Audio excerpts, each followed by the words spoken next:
Welcome, friends, to our recap of Season 2 of The Wheel of Time. The man who called himself Bors. Wait, no. This is the wrong chapter in Mirrors of the Wheel. Forgive this old gleeman's mind, but come hither and sit while I tell you a tale. A tale of the Dragon Reborn. After the victory at Tarwin's Gap and the Eye of the World, our heroes are scattered across the land. Egwene and Nynaeve train in the White Tower, as Mat languishes in a cell beneath their feet. Perrin and Loial hunt for the Horn of Valir with a troop of Shaenarans led by Ingtar. And Moiraine deals with her stilling as best she can. It is with Moiraine that the first stone is cast. A visit from a traveler brings news, a shattered piece of Quendiar and a poem found close by. As Moiraine reads the poem, horror betrays her Aes Sedai composure. It has struck her to the core. She lashes out at her warder, and, spurred on by fear, Moiraine slips away into the night. Before she can get far, a Fade appears. Armed only with cunning and her belt knife, she must face the Fade herself. When more Fades arrive, Moiraine is wounded and overwhelmed. All seems lost, until Lan roars out of the night. He dances with the Fades, cutting some down, but there are too many, and soon Lan lies bleeding beside Moiraine. Yet help is near. Varin Sedai and her warder emerge out of the gloom to save them both. After healing Moiraine, Lan, Varin, and Adaleia set off for the tower. As Moiraine and Varin look out at the tower, Varin deduces why the Fades attacked her, the dragon. Varin agrees to help Moiraine. After a touching scene concerning how Moiraine and Lan met, he finds the poem in Moraine's saddlebag.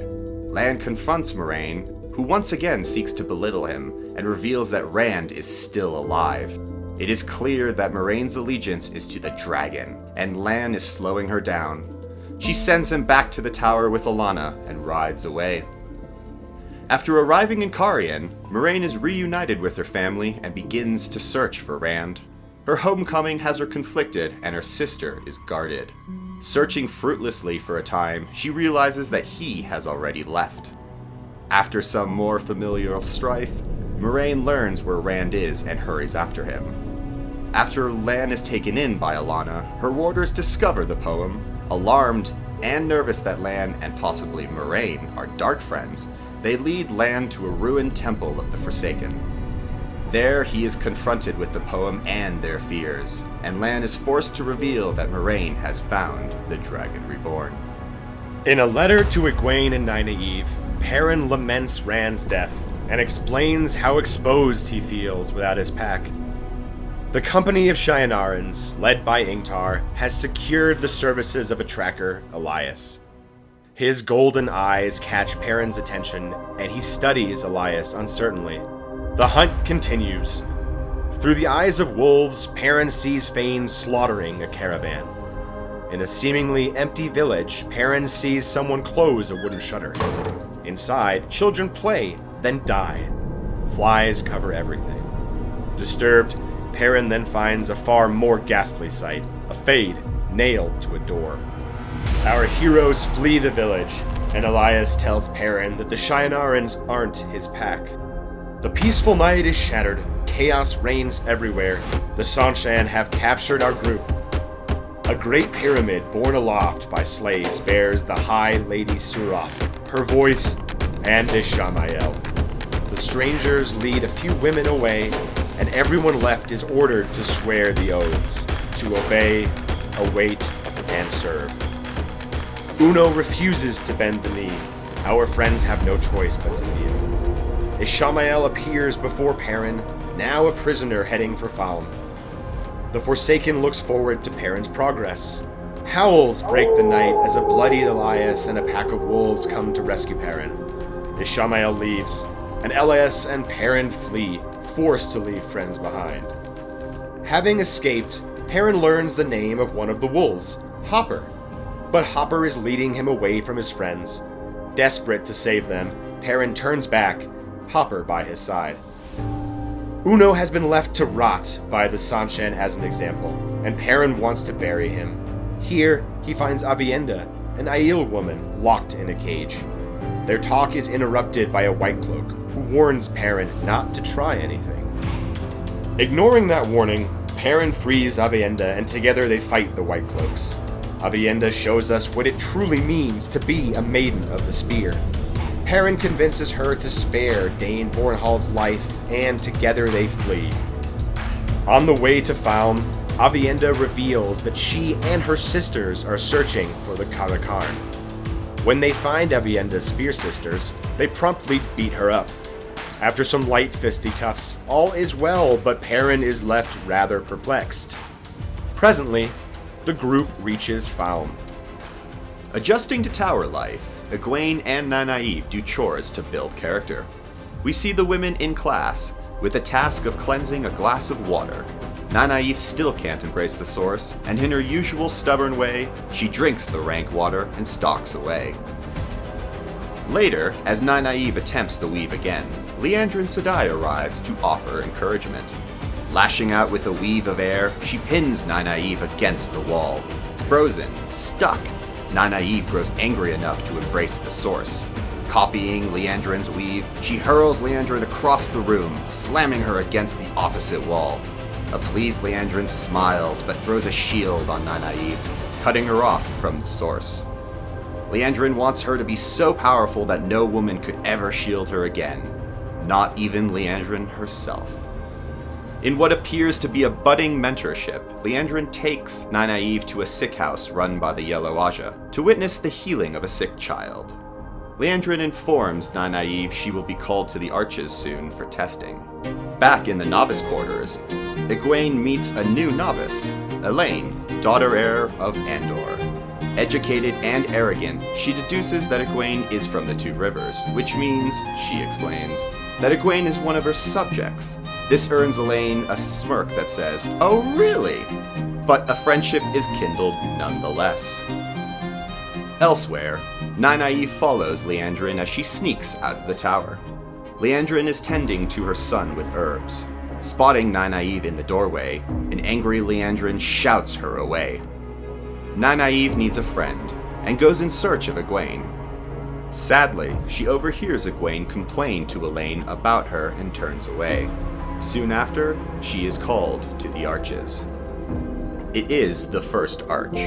Back as a child, Nynaeve relives her last moments with her parents. As they are hacked to death above her, she must let them die again and walks back through the archway. In the second arch, she wakes in the Two Rivers. A deadly fever has taken Tam, and Natty Cawthon, now Wisdom, is helping Tam die a less painful death. She tries to channel but can't, so she waits for the end with Tam. The way back appears and she must leave him behind, his calls pulling her as she flees through the arches.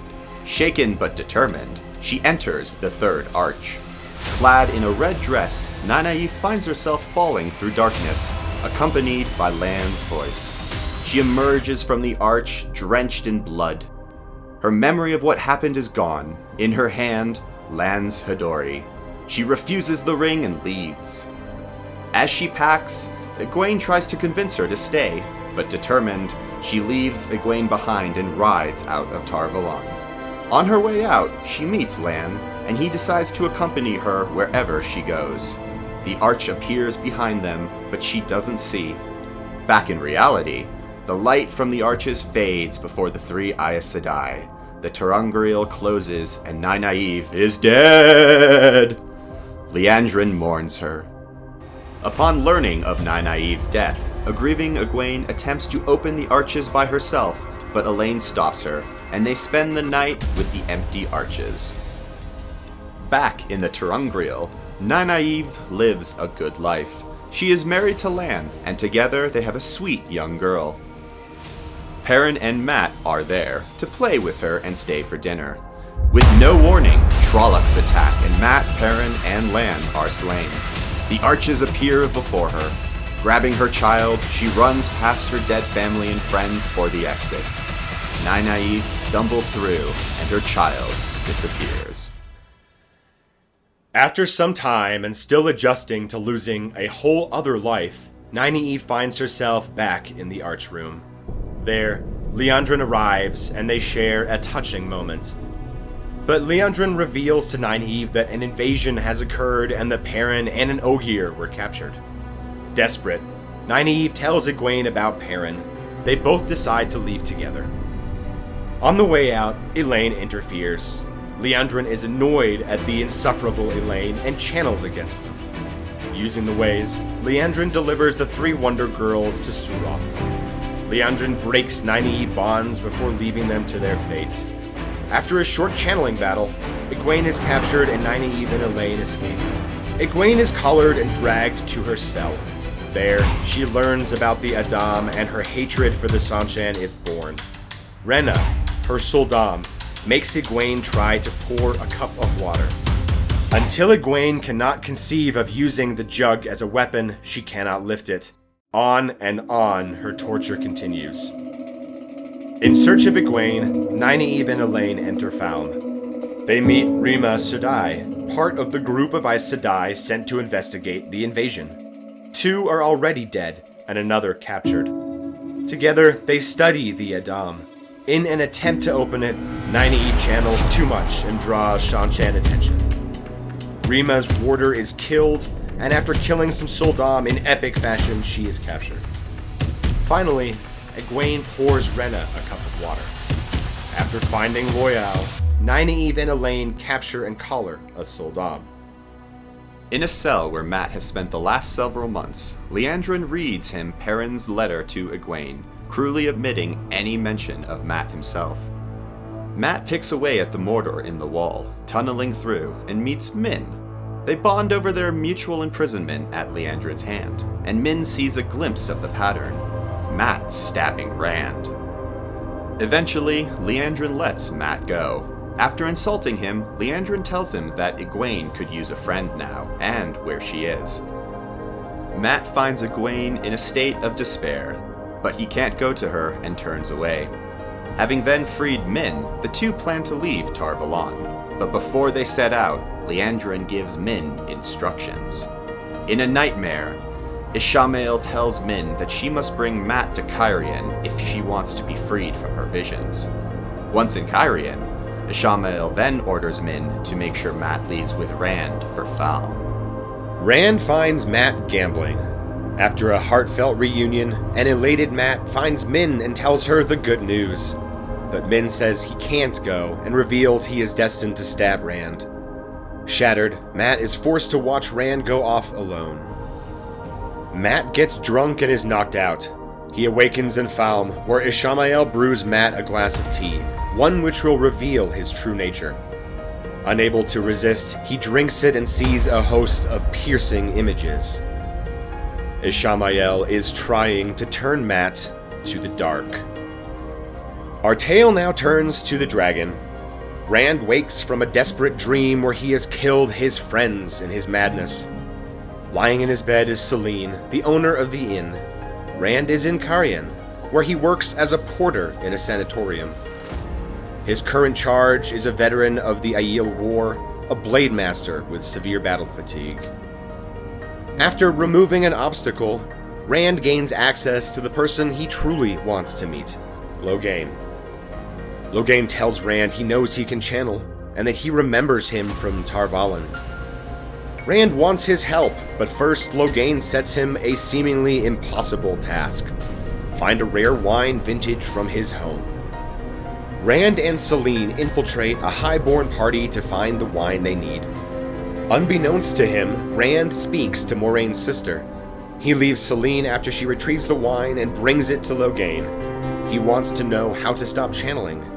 Logain reveals there is no way, he must embrace it. Accidentally channeling, Rand sets his lodgings aflame. Selene and Rand take a trip to her family's old cabin.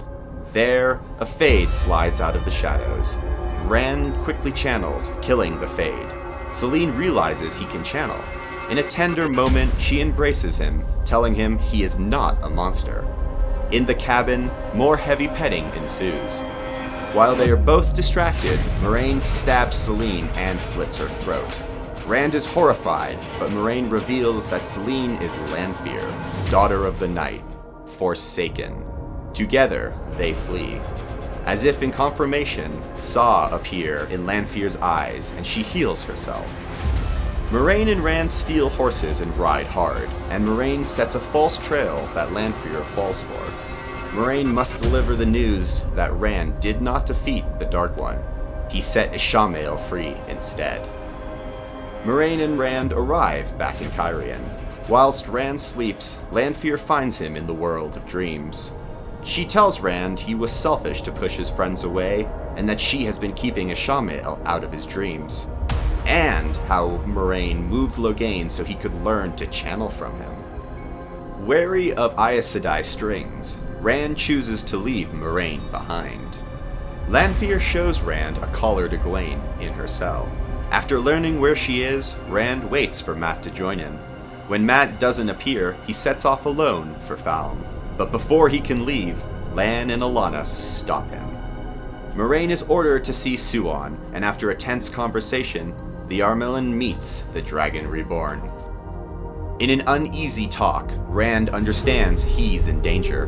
Before he can act, Suan shields him. Moiraine enters and finds Rand on the ground. Suan will bring Rand back to the tower. Moiraine is horrified. Thus, Rand al'Thor is caged for the first time. Back in the dream, Lanfear agrees to help free him. With a telling trick, Varen relieves Leon of Rand's shielding and releases him. After getting to a waygate, Lan reveals that Moiraine is not stilled but is shielded with a tied-off weave. Rand breaks it and Moiraine channels again, opening the waygate. Suan interferes, ordering Moiraine to close the gate by her oath on the oath rod. Forced to, Moiraine is betrayed. Lanfear enters the yard and casually blows Suan away. Together, Rand, Moiraine, Lan, and Lanfear enter the ways. Now, all threads spin together. Traveling the ways, Lanfear throws Moiraine and Lan out a gate and draws the Black Wind. Traveling with Rand, they arrive in Falme. As smoke falls over the gate, the White Cloaks attempt to repel the invaders back into the sea. Nynaeve, dressed as a Soldam, tortures the newly collared Soldam for information. After learning where Egwene is being held, Nynaeve and Elaine set off to rescue her. Moiraine and Lan rebond. Mat is given the dagger back, but refusing to touch it, he cleverly attaches it to a pole and escapes. Perrin reunites with Loial and Ingtar, who have the horn. Upon learning Egwene is trapped in the city, he goes to save her.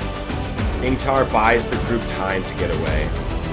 Egwene is forced by her captors to defend the city, as an angry Rand kills Turok and searches for her. Seeing the destruction she has wrought, Egwene stops channeling and refuses to obey. Rhenna is about to cut off her hands for defiance when a rock smashes into the tower. Perrin and Mat finally reunite. Mat opens the chest and goes to deliver the horn to Rand. Egwene collars Rhenna, confirming that Soldam can channel. Hanging Rhenna, it is now a test of wills who will break first. Fearing death, Rhenna releases Egwene, who then watches Rhenna writhe about until she suffocates.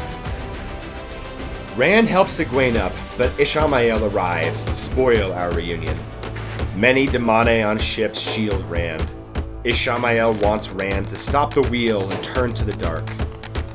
Perrin finds Valda in battle. As Valda tries to kill him, Hopper runs into the fray and mauls him.